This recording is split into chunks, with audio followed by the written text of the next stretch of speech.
What's up, Philadelphia sports fans? I am Anthony Pinto. Welcome to the War Room. We are War Room Philly.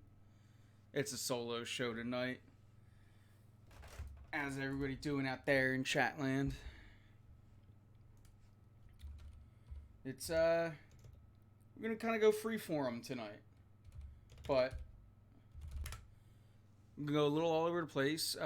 As the theme of the summer, it's gonna be mostly Phillies and Eagles talk tonight.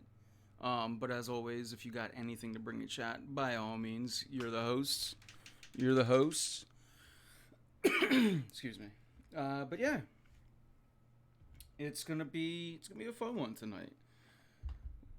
Since it's a solo show, we have access to, my other this screen, and I can pull you guys up and we can watch some tape.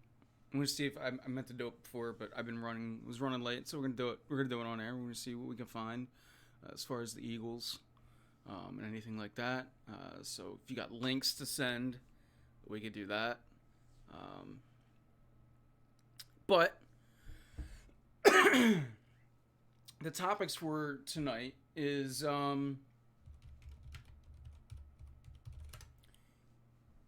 for one, are the Phillies a playoff team?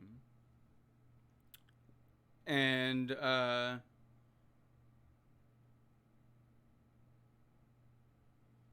about that dude calling Ben Westbrook? I don't know what you're talking about, actually, Joe. Which, by the way, we can drop. I can call you Joe this week, right? Or we can drop the charade. I figure if you're watching back-to-back weeks on that name, it'll be it's the new Joe Heston account. Which, by the way, you're not banned on the other one. We just gave you. I'm not really.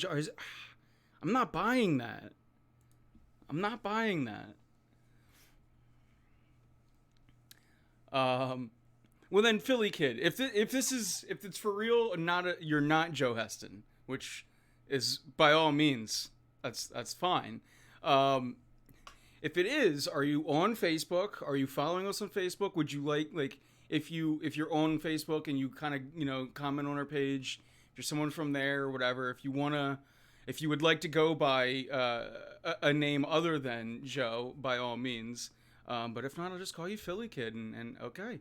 I thought I knew who you were, but if not, that's fine. We welcome everybody here. But yeah, so it's gonna be a little freeform tonight, like I was saying. Excuse me. I don't know what happened, but I got hit with it. Ooh, and that just made everything worse. Because I just ate dinner. Chat, full disclosure. And at the end of my dinner, I decided to make a drink, and sometimes this thing happens where, like, I get hit right back in here. Whenever I have a good meal and then alcohol. It's only when alcohol is involved, but I get this weird thing in my mouth, and it just... all of the things are happening. I'm dying on air. I'm dying. Live on Twitch. Let me get it out.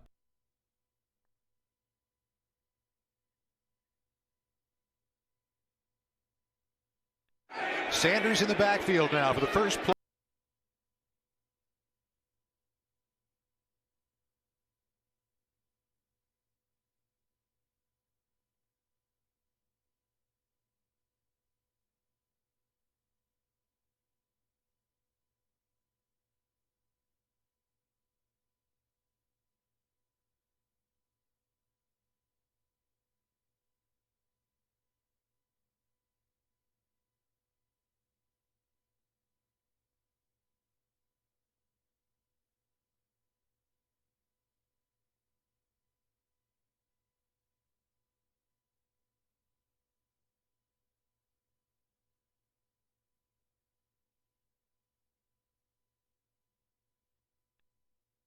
Just realized I had my mic off still. Um, So you have this week coming up for the Phillies. It's been an up and down thing, and you have, of course, now that I turn the mic back on, my cough's back. I just had this great run. So it's up and down, and you're kind of you lose 2 out of 3 to the Mets, which is terrible. You win 2 out of 3 against the Reds, but however, your offense all in all has just been looking bad. So with that, it's how do you feel about this team? And now going in to this 4-game series against the Mets, it's going to be all that more important. Where us as fans, we're going to look at it with a microscope, especially it's at home. And you have the doubleheader on Saturday, so you're really going to be gauging what this team can do in these 4 games. The fact that Noah Syndergaard isn't pitching is not a good look. As someone who's going to be at the ballpark on Saturday, I was kind of hoping to see him pitch. It's part of the reasons why it's like you would think out of one of those games that would be his day. That's the 5th day. But Syndergaard not being there is definitely a blow. At least, so far that's what it sounds like. It sounds like he's going to be pitching Monday instead of Sunday or Saturday. So, things with the Mets, we're just going to have to, we're going to put that as fans, we're going to be looking at it, with close attention, but in the grand scheme of things, it's merely 4 regular season games, so we do have to keep that in mind. And it's just a matter of, wins and losses obviously mean the most, but they have to just start playing sound baseball. Ranger is your game 3 starter, and it's not even close. 100% agree with that, by the way.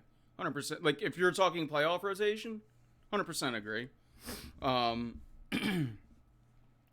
Yeah, I mean, Noah Syndergaard is your 5th starter, and even in a playoff rotation. That's as long as Gibson keeps doing, kind of what Gibson's done all year. Syndergaard's your 5th starter, and that's why we were kind of excited the way we were, because we knew that Syndergaard, the trade deadline show, when I had Keith and Greg on, we were all excited because we knew what we were getting. It's a 5th starter, and that's what you needed. So, you get Eflin, like, if you were to get Eflin back in this situation for this weekend, that would be a big help. If you could go 60, but nonetheless, you'll probably bring up Bradley Falter, and he'll be pitching, and what annoys me is, didn't we get Syndergaard so we didn't have to start Bradley Falter? Yeah, or Bailey Falter, I'm calling him Bradley, I'm sorry. And on an everyday basis, and to that point, and to Greg's point, he kind of pointed out that the Phillies may still go to a 6-man rotation, because that's what Syndergaard had been doing all year, because the Angels have Ohtani, so they had a 6-man rotation. So you're right. You're right to be annoyed. This is like kind of an asterisk next to it, but your point's not wrong. And again, I would have rather Syndergaard, like, maybe Falter still would have been needed, but next week it would have been less annoying if he was being used next week instead of this weekend, when the game they feel more important. Let's just call it what it is. So yeah, I don't want to discount your point. But there's also that when you have a doubleheader, things change. But again, I agree that he should have been in there this weekend, and we'll go from there. Yeah, this team. Look, I know that Schwarber being out obviously has a lot to do with it, but this team has hit a rut as far as offensively goes, and to get shut out 4 times in a week, that's no bueno. So to get shut out 4 times in a week is super unideal, and then now it just becomes a matter of finding your groove again, and how and where do you go from here. By this weekend, Schwarber should be back. That'll obviously be, that all in all, it's not going to cure everything. Everyone else around him is going to have to start hitting again. But Schwarber being back helps. Castellanos, while at times has looked better, he's still, at times not looking better. JT is slowly heating up. But, it's just, this team as a whole needs to start hitting. And, they're going to have to start doing it tomorrow. Which, again, I'm not panicked by any means, which I don't know if that's pretty clear.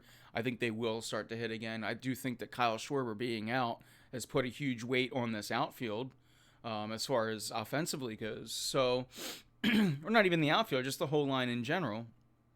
So, I don't want to call it an excuse, but I'll press panic when this continues for a week with Schwarber in the lineup, and not to mention you still have oh, by the way, Bryce Harper, who is going to be what looks like gearing up for a rehab stint pretty soon, and hopefully you'll be getting him back within the next, I would say 2-3 weeks, being hopeful.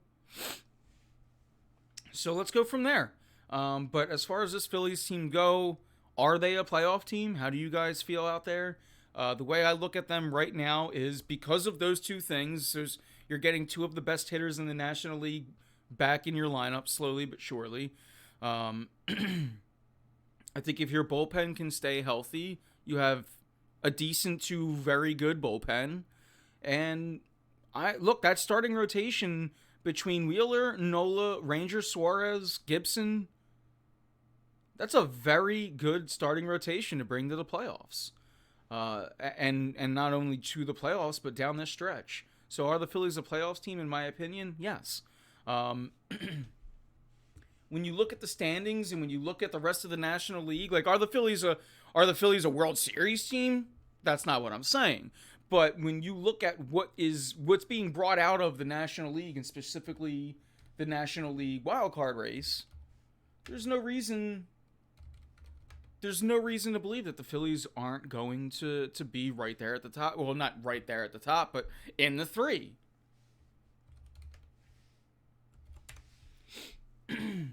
So let's pull it up too.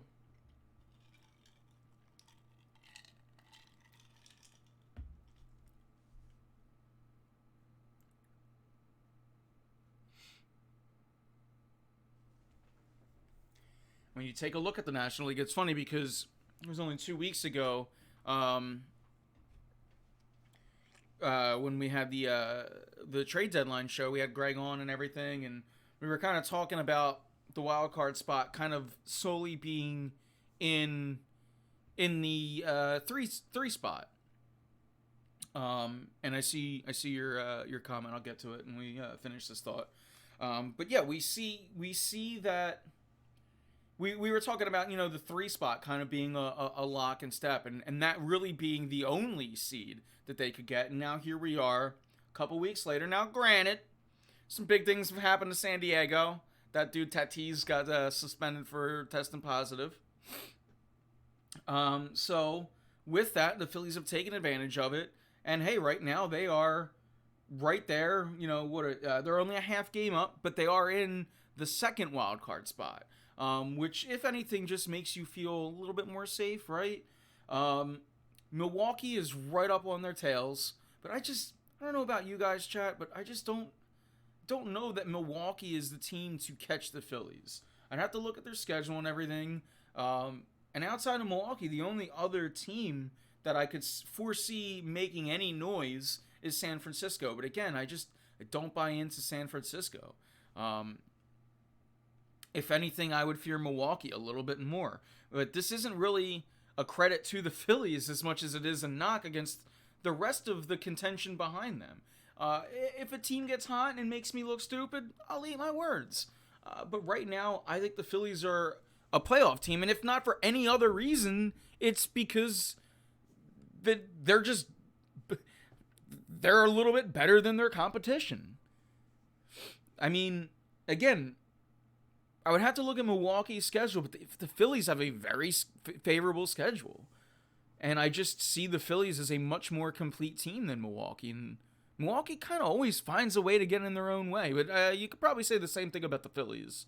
But when it comes to the Phillies and they're actually a good team, which we think this team is at least getting to, they're usually spot on. Like the Phillies, like, you know, it's like rare that they're just like a surprise team, and you kind of know when the Phillies are coming. And I think this year is one of them. I think that this is a year that they're going to make the playoffs. But, you know, maybe you call it because they're taking advantage of the extended playoffs. I just realized my TV was still on behind me, by the way. Give me a second. We're all over the place tonight.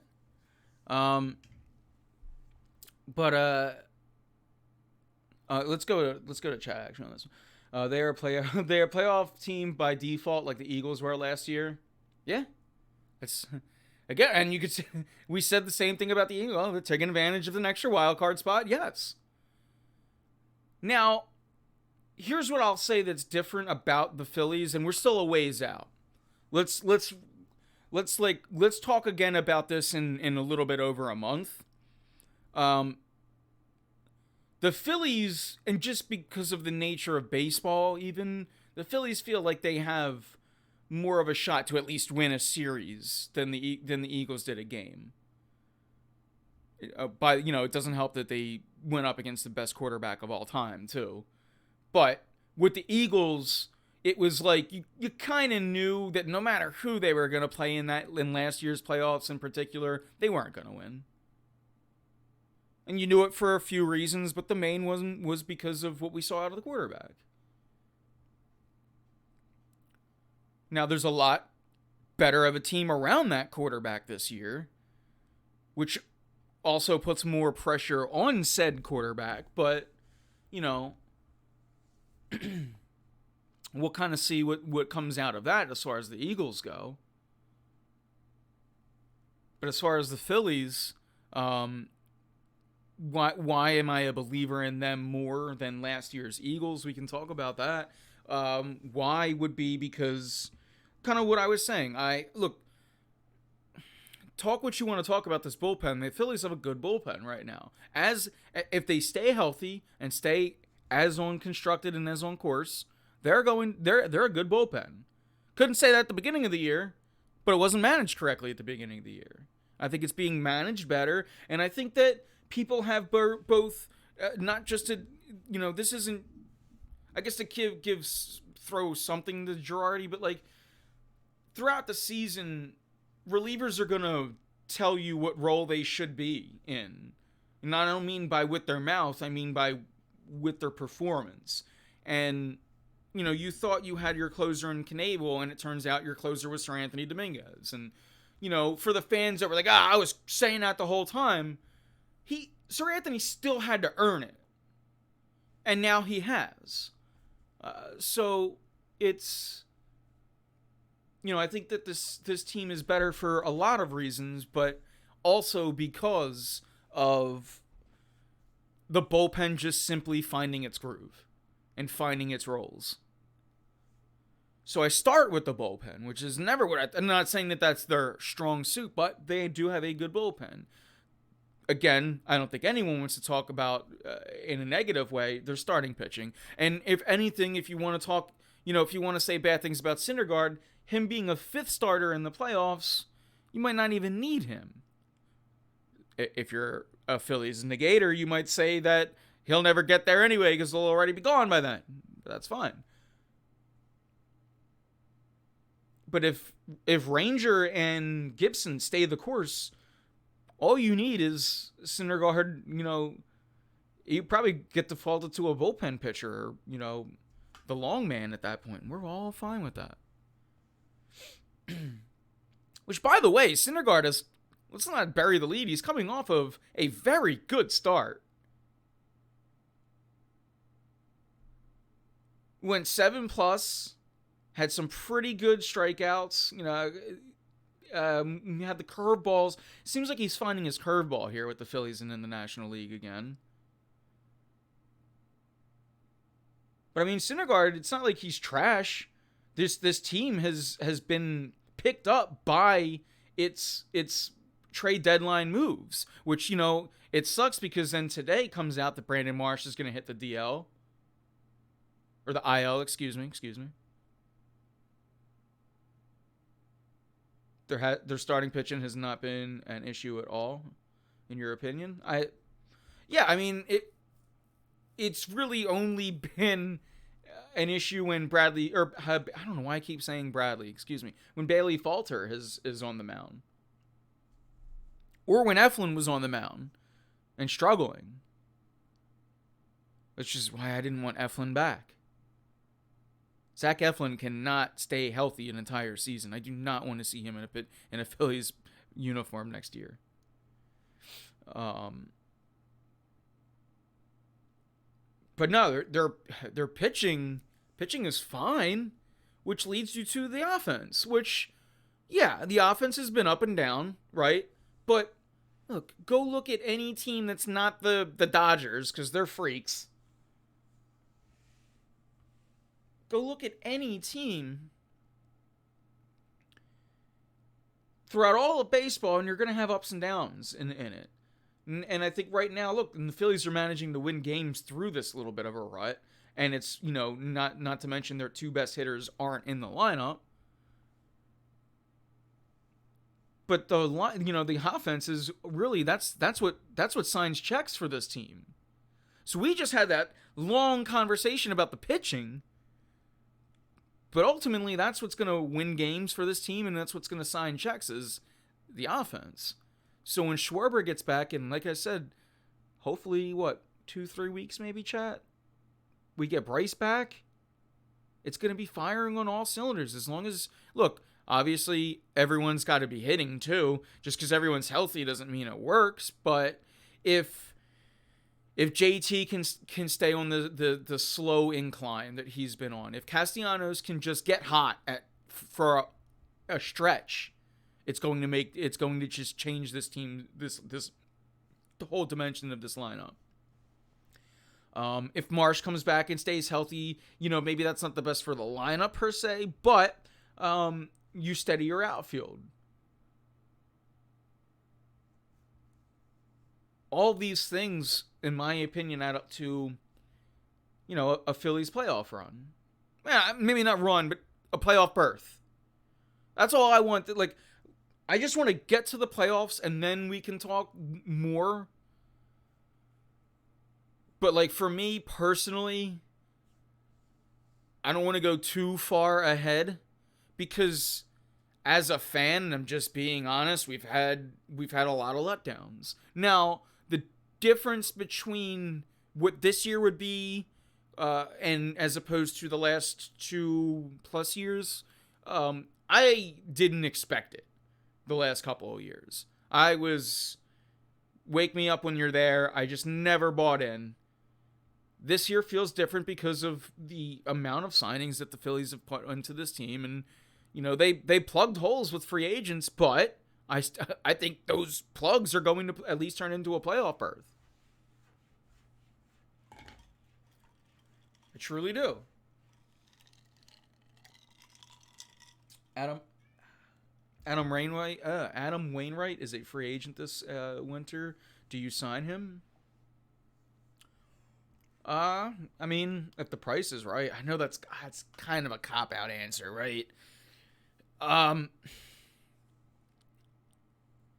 If he wants a 1-2 year deal, probably look at it. Adam Wainwright is a freak. I think he's going to stay in St. Louis. But if he wants a quick cash grab for a year, I take him. I don't know how long of a. I think, hold on. Let me just like.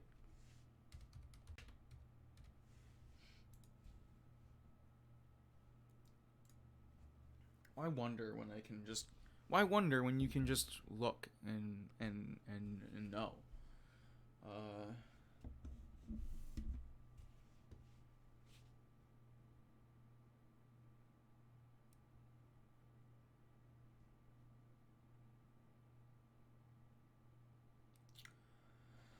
Yeah, at 40. Yeah, I give him a 1-year deal if he wants it. Again, I think if he's taking a 1-year deal for any team, it's going to be St. Louis though. Um, but I would imagine that there's potential for other signings if need be. But that's the kind of move you want. You're gonna probably want/need to plug that hole unless some of the baby aces or any of those guys are ready from down under. Um, but let's talk. Let's get the next year when we're there. Although I don't mind talking about it a little quick glimpse. Um, but yeah, personally, just to kind of wrap up the Phillies talk, or unless there's plenty more to be had out there in chat. I think we'll kind of just wrap up the Phillies talk by saying, look, this is again why I think that they're a playoff team, because looking around the National League, Milwaukee, San Fran, I think that they can do better enough. They can just play 500 baseball from here on out, and they're just they're still in control to where they can make the playoffs. And I think that just all three phases of this team right now is built good enough to get them there. And when they get there, we'll talk about how good they are and this and that. But right now, just as a fan and maybe as a show host, I just need to see a playoff berth, and then we can go into the more grand of schemes. But yeah, speaking of, just kind of, we were talking about it earlier in the Eagles and other playoff, berths and teams by default. I want to move into the Eagles section of this show, and with that comes more talk. So is the Eagles, are they a playoff team? I don't know if this is a hot take, but I think Devontae Smith is your leading wide receiver at the end of the year. Is that a hot take, chat? I don't know. But in my opinion, I think that A.J. Brown is going to be just fine. Maybe I'm a Devontae Smith fanboy, but I personally think at the end of the year, Devontae Smith comes up with more. Maybe not touchdowns, but I think more just overall yards. Maybe it's because he played more games, which I hope both of them play every game. But I tend to see Devontae Smith being the Eagles. I know AJ Brown is being called the number one, but I think that your top producer is still going to be Devontae Smith. Maybe it's because he takes advantage of lesser coverage. I think at times he's going to earn the top coverage, and I still think that Smith can take that. I think he wins those. I don't think it matters who's on him. If you start doubling him, it gets a little harder. But if you double Devontae Smith, well, then guess what? It leaves the field open for A.J. Brown. It leaves the field open for Dallas Goedert. It leaves the field open for Quez Watkins. And honestly, if you really think about it, and if you want to get X's and O's, if anything, and this is for either of the guys, if A.J. Brown and or Devontae Smith does garner that double coverage and it comes from over top, that does open up things for Quez Watkins. Because if the safety comes off to have to cover for Devontae Smith or A.J. Brown, well, Quez Watkins just runs right down the field. And if that top is opened up, it's going to make things easy for Quez Watkins. Now, the $100 million question in Philadelphia, can Jalen Hurts hit Quez Watkins going down the field? We'll see. We shall see. The way I'm going about Jalen Hurts is I'm rooting for the guy, and until he gives me a reason to yell at him, I'm not going to. I'm just trying to bring some positive vibes going into the season. I promise you, chat, I'm not gonna fanboy on Hurts. If he gives me a reason to yell, I'm gonna. Dallas Goedert's gonna have a monster year. Is he up for a contract? I think he is. And not that this matters, but if he is, that statement's 2,000% correct. If it's not, I would say it's still like 90% correct. I think Dallas is. I look. Here's one thing that I noticed, or I want to notice. Here's what I envision with this offense. I see 4, or call it 5, tools that really work well within each other, and those tools they're Jalen Hurts toys. It's the or 5 I was talking about. Any of your running backs. I know the running game has been heavily emphasized in this preseason, and if it shows its ugly head in the regular season, we'll see. But I think that you have a really strong three back game between Sanders, Gainwell, and Boston Scott. So to me, that those 3 are one toy, and that was your 5th one in my little thing there. But your main ones, and the ones that matter most for Jalen Hurts, as far as his stats and his numbers, it's AJ Brown, it's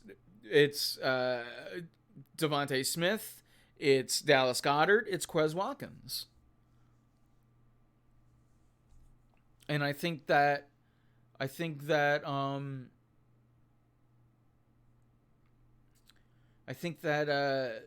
those 5 or 4 kind of just work well off of each other if you envision it. I see AJ Brown as, you're just your guy that can do it all. I see Devontae Smith as the same. And I think that those two just are going to just be tyrants on each side of the field.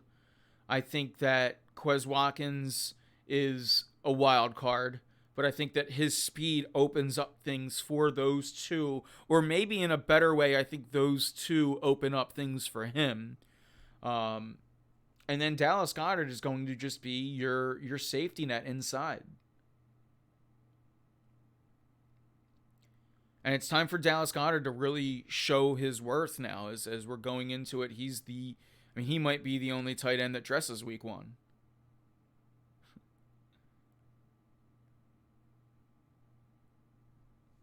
So we'll see.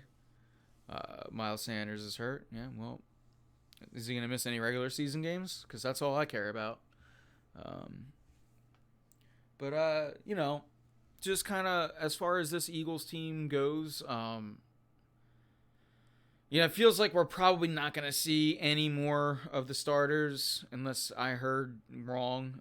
So it was nice to see just like a smidgen as far as what we can get out of the starters. So,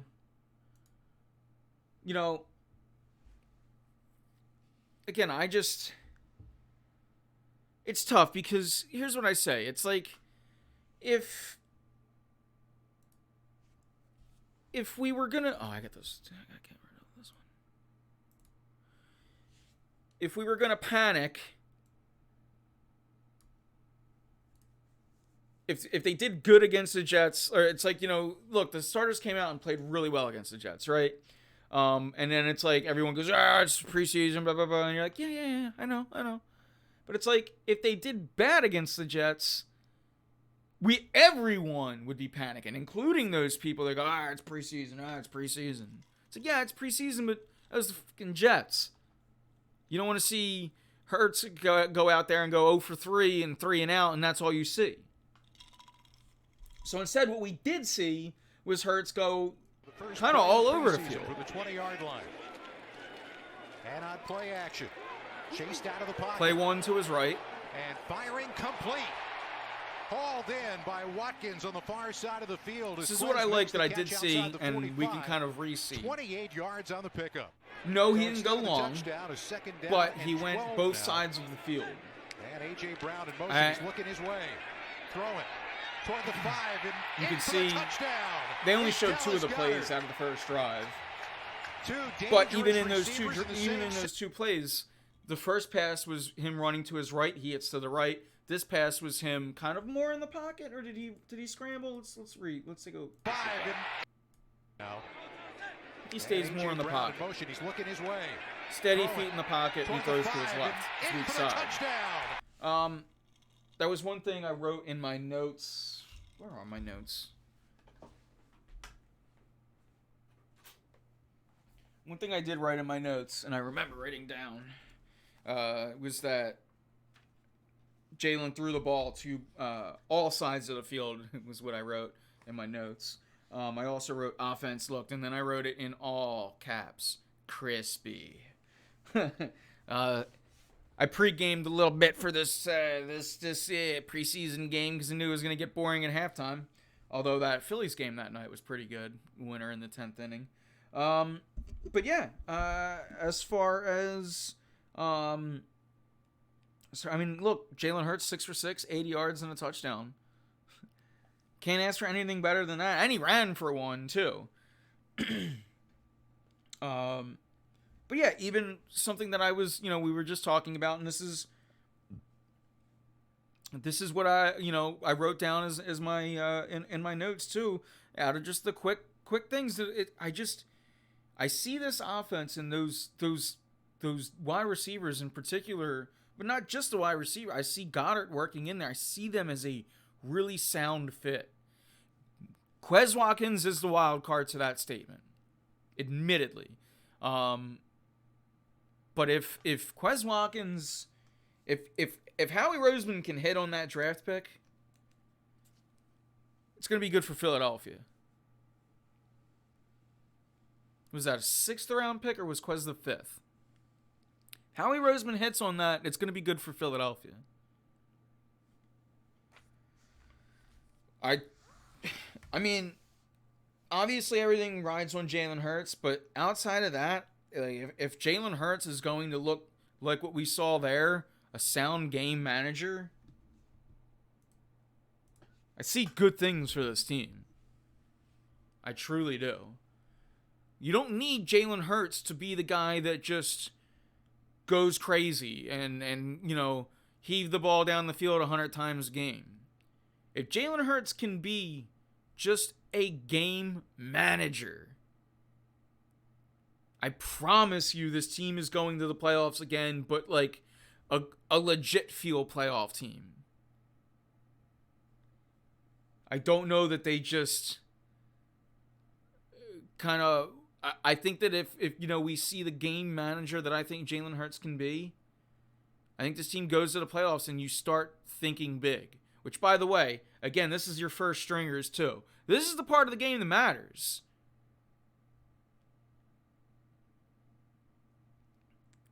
A linebacker making a play.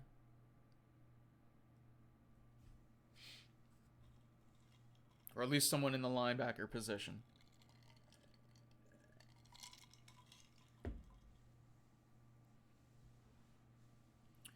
And then, as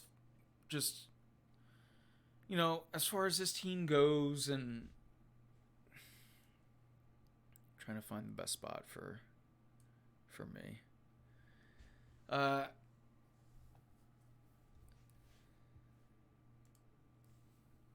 don't know necessarily. I don't know how far this team can go. But I get the feeling by like week 8, week 10, we'll know. And a lot of that comes down. He's got all the weight in the world on his shoulders this year, but he seems to be handling it just fine. So it all comes down to Jalen Hurts. I hate to be the guy that sounds like everyone else, but we all know it. It's going to be Hurts, and then it's going to be health. And if you keep both of those things, it seems going to be pretty good. They're at least a playoff team. They could, and dare I say should, win the division. Right now, preseason, I still have them right behind the Cowboys. But I also just, maybe I like Dak Prescott, but maybe I see more out of Dak Prescott than a lot of Philadelphia does. We'll see. I hope I'm wrong. I hope the Cowboys suck. I hope the Eagles win a Super Bowl, obviously. Far from thinking that can happen, especially this year. But that's, let's just see stepping stones. Let's get to the play, kind of like what I was talking about with the Phillies. Let's get to the playoffs and then we'll go from there. I don't like to look too far ahead because then, I get a little bit more disappointed maybe. But, for me, it's one step at a time, and let's get there. Let's get to the end of this next big chapter, and then at the end of the chapter, then let's talk some odds and ends.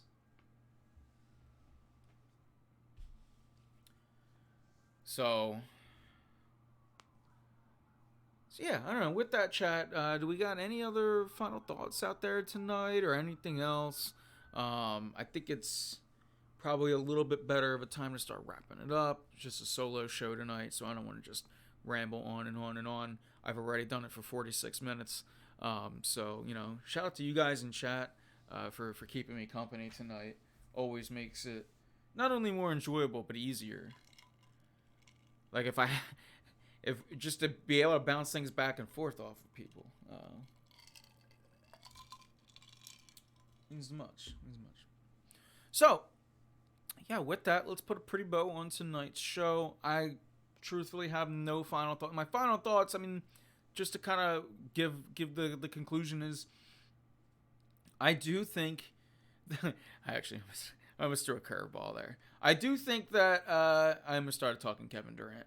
No, we won't do that. I do think that, we have two playoff teams here, in the teams that we were talking about. I think the Phillies make the playoffs this year, which I know is much more of a feat than for the Eagles, but I also think that the Eagles make the playoffs this year. What I don't know is, like what we were talking about earlier, are they going to be a playoff team by default, or are they going to be a playoff team? And I mean that for both teams, to be honest with you. Are the Phillies how are they going to look going into this, if they go into it? But I still think they do. How are they going to look going into it? Are they going to be a playoff team, or are they going to be a team that just simply got there by default? And you kind of know that before the first pitch is thrown for the wild card game, you kind of know that they're going to be out of that series pretty quick. Especially in a short series, I like the Phillies' chances if I can look ahead a little bit. But let's wait until we get there. Again, let's wait until we get there. But I like the Phillies' chances, again, because of that rotation, if not for anything else. And the Eagles, are they going to be a playoff team? Is it going to be by default, or is it going to be because those wide receivers, tight ends, running backs, that offense really gels? And oh, by the way, Jalen is the guy leading them. Or is it going to be like, they're a playoff team because there's a lot of talent, and they kind of just took advantage of the teams around them, or the division, or what have you. I think it's going to be harder for the Eagles to just kind of coast into the playoffs this year. So we shall see. But yeah, it's been a fun one tonight, guys. Thank you all for tuning in, both live and on demand. Make sure you follow us on YouTube. Just search War Room Philly everywhere on YouTube. We need some more subscribers there, so that one day down the road we can have YouTube/War Room Philly, but we're a ways away on that. So if you can go up and search YouTube, and then I think the channel is myself, Anthony Pinto. Subscribe to that, and then we'll do that as well. That's how you get all the shows in their most purest form on demand on YouTube. And then we also put them up on Spotify and other places as well. And for any of those links and all those links, just go to facebook.com/warroomphilly, or follow us on Twitter @warroomphilly, pretty much anywhere @warroomphilly. Am I getting Madden 23? If it's playable on PC, I'll get it. I'll wait until they do like the free weekend or whatever. If it's playable, I'll get it, because I want to play with this Eagles offense. But if it's not playable on PC, then I'm not going to get it. Last year's was like legitimately unplayable. So, and that wasn't even just for PC. I heard like for a lot of systems and everything that like people were playing 21 instead of 22. Correct me if I'm wrong. But yeah, I'm the type of Madden player that I just play seasons. If I want to get stressed out, I'll play Counter-Strike, I'll play Valorant.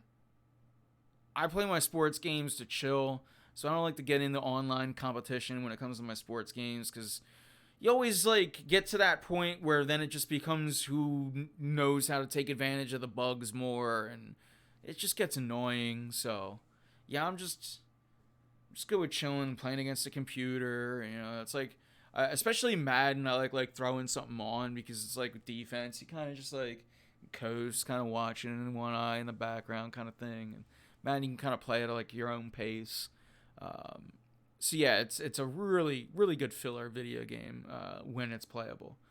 So yeah, if it's again, if it's playable, I'm gonna get it. Am I gonna get it tomorrow? No. I'll wait. They usually do like a free weekend trial, and that's when I'll download it. And if it's good enough, I usually buy it shortly after. I also wait for any sport game to just.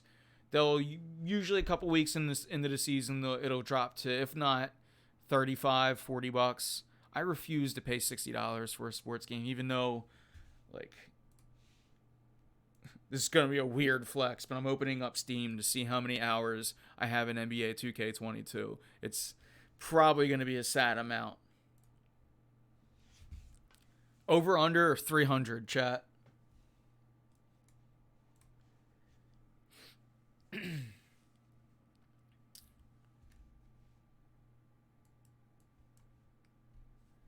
Let's play the game.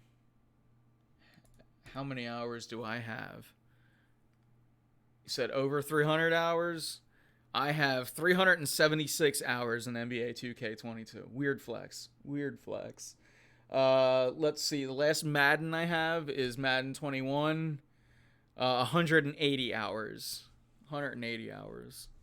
So I seem to have enjoyed NBA 2K22 double the amount that I did for Madden 21. But that's the last one I got on. Now, if you want to get nutty, Counter-Strike I have 1,700 hours in. And I'm still terrible. Imagine putting 1,700 hours of your life into something and still fucking sucking. Now, I can say that Counter-Strike, probably like 500 of those hours are idle hours, but that's still 1,200 hours. And I am silver to the bone. But I'm going pro. That's Ben Simmons on COD. Yeah, but Simmons is at least good at video games. I've watched him stream. He knows how to shoot when it comes to video games.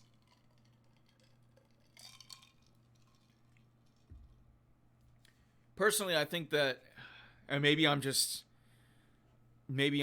overcompensating for the amount of hours of games that I play. I think I genuinely mean this. I think that we overreact to how many hours athletes play video games. I gotta be honest. It's the best thing an athlete can do in their downtime. There's a lot worse than an athlete can do to get themselves into trouble. But it's the point. The point would be the catchphrase there is downtime. So yeah, I don't know. Ben Simmons. I'm not. That's not me defending Ben Simmons. Screw that guy. Ben Simmons created downtime so that he could play COD. That's a different story. I just mean in general. I think that like the Kyler Murray thing, and like you hear it every now and then, just with all these guys, and with Twitch becoming what it is and YouTube and everything, like these guys are gonna start creating a side hustle out of it, and I can't blame them. And I mean, like there's some good, like Josh Hart, he's a pretty good streamer. look up Ben in the Candy Shop on YouTube. I don't think I want to. Like, I just mean, I'm sure it's great. And, like, shoot me the link. But, like, I just don't want to pay any attention to him. But I will for you. But I don't want to. I think we should move on from the saga that is Ben Simmons and let this little payout that he just got from Philadelphia be the end. I was wrapping this show up. How did we get here? This show's supposed to be over. I love when the final thought segment just comes out, and I was mid wrap up. Some fan ran into him at the candy shop and called him Westbrook. Oh, okay. Yeah, I missed all of that. I mean, so, like, I get the Westbrook, but if that's a hard compliment to Ben Simmons. He wishes he was Westbrook. And Westbrook sucks now, right? But Westbrook is, and I'm a Westbrook hater. I'm in line, and I'm gonna fight against this. But Westbrook's he's a borderline Hall of Famer. I don't think he's a Hall of Famer. He'll probably get in, but I'm a Westbrook hater. I'm not afraid to admit it. I guess I'm a Ben Simmons hater too, but screw that guy. But yeah, calling Ben Simmons Westbrook at this point, that's Ben Simmons probably like, oh yeah, shit. Amazon dropped their intro just now. Oh, for the games. Okay, cool. We'll check it out. So yeah, chat, this game, it's been a fun, now I want a game. Maybe I will. It's been a fun show, guys. Thank you for tuning in, both live and on demand. Again, YouTube, War Room Philly, everywhere you can. We really could use the support on YouTube and our Facebook. Join the conversation. Get in on the act. We try to interact with everybody on Facebook, pretty much all of our posts. So get in on it. Facebook.com/War Room Philly. Guys, thank you all for tuning in. With that, I am Anthony Pinto, and we are out of